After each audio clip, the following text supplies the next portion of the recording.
Welcome. I hope everybody had a great weekend. I know that we're all excited to be back here to full in-person school once again. As Friday and Saturday saw the highest number of COVID cases nationwide since the pandemic began, it is crucial that we continue to pull together and take the proper steps to wear a mask, to socially distance, and to wash our hands. Even though this weekend wasn't too kind to my Ole Miss Rebels and my Tennessee Titans, one of the things that has brought some normalcy to this year for me has been the return of football this fall. Sure, it's different given the pandemic. I'm watching more games on TV than I normally would instead of going to the games. And some of our best players have missed time with COVID. There aren't packed stadiums with fans, but the games are able to go on. Football is definitely not the most important thing in life, and I'm still eagerly awaiting the return of other things like live music that I love so much. But football in the fall really means a lot to a lot of people. It's not just the sport, which could just be seen as a child's game, but it's often the place where we find community. In more normal Saturdays, families can often be found in the same tailgating spots that they've enjoyed for decades, places like the Grove that I love in Oxford. We dress up in our school colors, we cheer on our team, and we gather with friends. It brings people together in communities around their school. Often, these rivalries form between schools, and wins can serve as bragging rights for the full next year after the game. I'll never forget my first game in college against our big rival, Mississippi State. It was heated in warm-ups and even during the game. The winner would go to a bowl game, and the loser's season would be over. Nothing would be sweeter than ending our rivals' season. We hated them in many ways. We scored a touchdown on our last possession of the game to get with 1 point of our fierce rival. So we kind of came over on the sideline. They're like, what are we going to do? Like, let's go for two. I think Tuberville, knowing our offense and Noel Mazzoni, our offensive coordinator, trusting us, and he saw the look in our eyes that, hey, we got an opportunity here to close this game right now. Let's do it. So he's like, all right, we're going to call Solo Z Drive. Solo was the protection, Z Drive was the play. Rebels trying to do it here. There's the snap, looking to throw, back of the end zone. He got it! Corey Peterson! Peterson a yard deep, makes the catch. The Rebels lead 15-14. Kevin Sluter was a huge defensive end, great player, and I didn't really see the angle until years later, but to see that angle from the back where he comes up, he comes about an inch or two from blocking that ball. Stewart just put it right under his arm, his elbow, and I'm sure Kevin probably felt the ball go by. The Rebels had gambled it all and won big. Ole Miss would go bowling that Christmas, while Mississippi State stayed home. There are Egg Bowls that equal the drama of the 1997 game, but there are none that surpass it.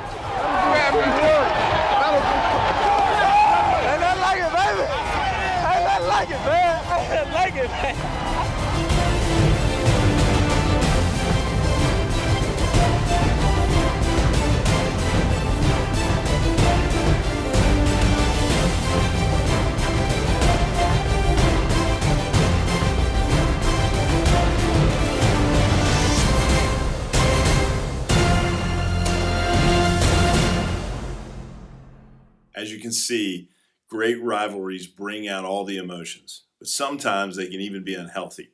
I don't have to share that with Auburn and Alabama fans. Those two schools are excellent universities, and each year the one game between those rivals means more than really all the others combined.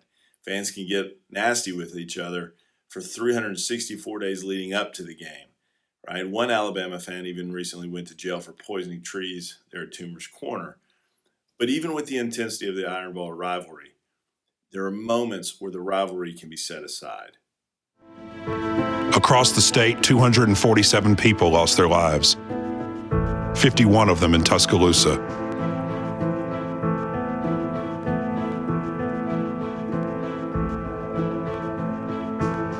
The night after the tornadoes, 6 players from Auburn and Alabama were selected in the first round of the 2011 NFL Draft. The achievement seemed suddenly insignificant. What was it like for you to have to get on a plane and come here and leave all those folks today? Our heart is really with the folks back in Alabama who have been affected by this devastating tornado. And I've challenged our players to get out and do something to, help these people in some kind of way, be a team. Help poured into Tuscaloosa from all corners of Alabama, from Mobile to Muscle Shoals. And yes, even from Auburn. And immediately, Gene Chizik came to me and said, let's go to Tuscaloosa and help. We loaded up our administration, we loaded up our players, we loaded up just people that wanted to put a hand out and go help.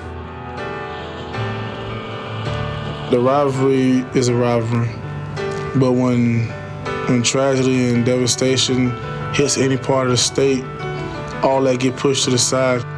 We are great people in the state of Alabama. We do have a heart. We do care about one another. We're just crazy about football. We're crazy about sports. Hey, I just wanted to say that as an Auburn fan, I still hope everybody's okay at the University of Alabama. The old battles didn't seem to matter much anymore. On August 13th, Alabama and Auburn fans witnessed the strangest of sights, a friendly Iron Bowl, a flag football game between alumni to raise money for tornado victims. Do you know something? The rivalry will always be there. We, as Alabamians, will never let something like a tornado disrupt that rivalry. The thing that I've learned from this personally is that what is important is my neighbor's life. In the spirit of helping others, as people, as individuals in need, rivalries around a game don't seem so important. As Coach Nick Saban suggests in this discussion with Auburn basketball great Charles Barkley, it can get unhealthy when passions and a lack of understanding the other side come into play. But the things that actually matter, not a game, but helping each other as people within the same state, those things can make great things happen together. Being from Alabama, I know all about the Alabama-Auburn thing. I love Auburn with all my heart, and Alabama's a great school. Did you have any idea, because people ask me when I'm traveling the country, what's this Alabama-Auburn thing? And did you have a perception going in, and now that you've been here for X amount of years, how intense and how amazing this rivalry is? I think that you realize externally about rivalries, whether it's the Michigan State game, Michigan-Ohio State. I coach at those places, whatever the rivalry is. But you don't really understand the intention and the intent of what makes the rivalry what it is until you're involved with it. And I think that the reason that this rivalry is what it is people grow up in this state one way or the other, and they have a lot of passion, and they don't have a lot of other choices. There's not an NFL team, there's not an NBA basketball team. So everybody relates to one of these two schools, and there's a lot of passion for it, and there's a lot of tradition at both places. And I have a lot of respect for, Auburn, and I appreciate, to be honest with you, the things that we've been able to do together for people, yes. And using both schools to help people. Bo's done a good job of that. We've tried to do some things. People came up here and helped when we had a tornado. So I think as long as we can separate, when we can do things together that help people, versus just playing against each other, that's where I kind of draw the line. Playing against each other, we understand the intensity, we understand how much passion there is, but it's not a hate thing for me in terms of where do we draw the line so that we help people in our state have a better opportunity to be successful, or when they have issues and problems, we can't all work together to help them. Today, we sit just 8 days away from Election Day. This political season has been one of the most intense and divisive in quite a long time. Some of you will be voting for the first time this year, which makes it a very exciting time. I'm sure many of you who aren't eligible to vote are still engaging in the issues and making decisions of what you believe is the most important agenda for our nation. I'm not here today to tell you that one side is preferable to the other, but I do want to appeal to your better nature when it comes to how you treat your classmates and others who see the election in a different light than you do. Elections, specifically presidential and congressional elections, provide the great opportunity for citizens of our country to voice their opinion and make a difference in how to advance our society at the national level. While the other side, whichever side that may be, may seem crazy and far off base, voters care deeply about making our nation better at its core on both sides. It's why passions run so deep. You may suggest that it's not possible for the two sides to treat each other well, as it seems these days, that we live in the most divisive times our nation has ever seen. While it's true that the current political fervor has created a rivalry at its most unhealthiness, it actually can get worse. And to seek answers on how to bring us closer together as a nation, we must look at how we began to heal following our absolute worst.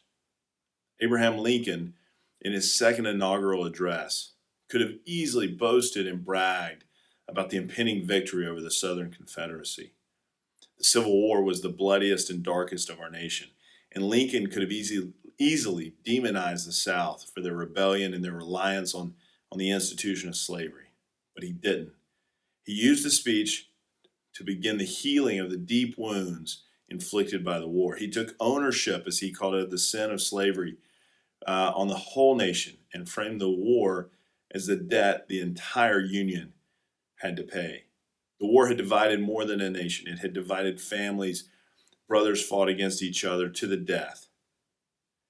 And to hear what Lincoln is saying, that what is important, not to gloat in victory, but rather to see the humanity in the enemy, was vital.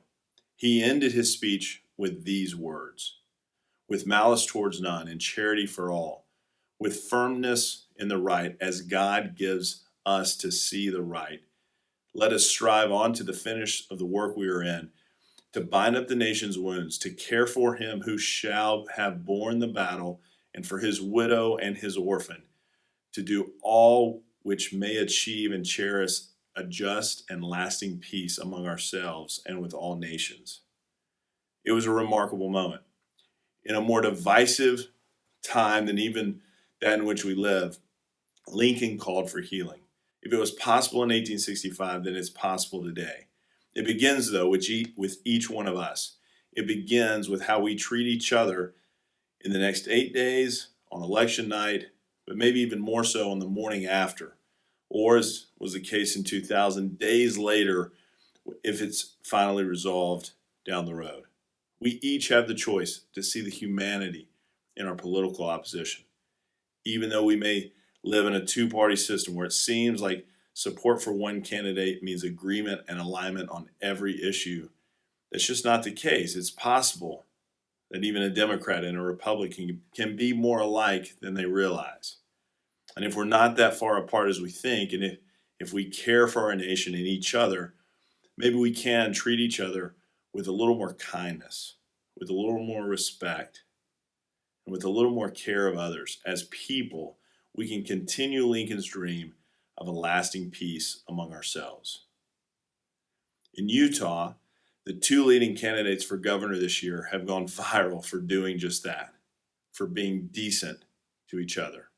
Take a look. We have a political message that is going viral, and it's going viral for all the right reasons. Going viral actually is a good thing here. Yeah. In an arena that is often so divisive, it offers a glimmer of hope. The opposing candidates running to become Utah's next governor appear together in a series of ads calling for civility in politics. All right, and in less than 1 day, their message has been viewed by millions of people. Take a look. I'm Chris Peterson. And I'm Spencer Cox. We are currently in the final days of campaigning against each other to be your next governor. And while I think you should vote for me... Yeah, but really you should vote for me. There are some things we both agree on. We can debate issues without degrading each other's character. We can disagree without hating each other. And win or lose in Utah, we work together. So let's show the country that there's a better way. My name's Chris Peterson. And I'm Spencer Cox. And we approve this message. We all do. Lieutenant Governor Spencer Cox, a Republican, Chris Peterson, a Democrat, are with us now. Gentlemen, good morning. It's good to have you with us. Good morning. Good morning. Well, I'll start with you, Lieutenant Governor Cox. Have you been surprised at the reaction this has received? Well, we thought maybe it would get a little bit of attention, but certainly not this much attention. And you know, there's a couple ways to look at this. It's really sad that saying we should treat each other with kindness and decency goes viral. But at the same time, it's really restored my faith in the American people, that people are hungering for decency. They're tired of the divisiveness. And I'm certainly hopeful that that means there are better things to come in politics. Well, Mr. Peterson, I was actually trying to think of when was the last time I saw two people from opposing parties just even joking around together, enjoying each other's company. And to watch you guys on that ad was completely refreshing. So whose idea was it? How did it come to be? Well, we've been talking throughout the campaign. I think we commiserated a bit before our debates and whatnot. And I think maybe the initial idea was probably from Spencer, but as we started to come together, I think it just gelled. And we put it together quite quickly. And I'm really excited that it's something that is helping people feel some comfort. It's not that we don't have disagreements. We really do. But the truth is, I think we both genuinely like each other. Spencer's a great guy. And we have to remember that we all have to get along after these elections. Mr. Peterson, did you know Lieutenant Governor Cox before? Because I got to tell you, you guys have some chemistry. Yeah. And I don't know, I know apparently politics is your thing, but I think a TV show, you guys really click. But anyway, did you have a relationship that you were kind of building from that enabled you to keep your race so civil? No. I think we're both just trying to be good guys. We didn't know each other before I jumped into politics. Obviously, I knew who he was. I don't think he knew who I am. Look, we're just trying to focus on the issues and have a civil campaign and let the public decide. And that's what our democracy is supposed to be about. We count up all the votes, and then we have an election, and then afterwards we move forward together. That's what our country is supposed to be about, and I'm committed to that.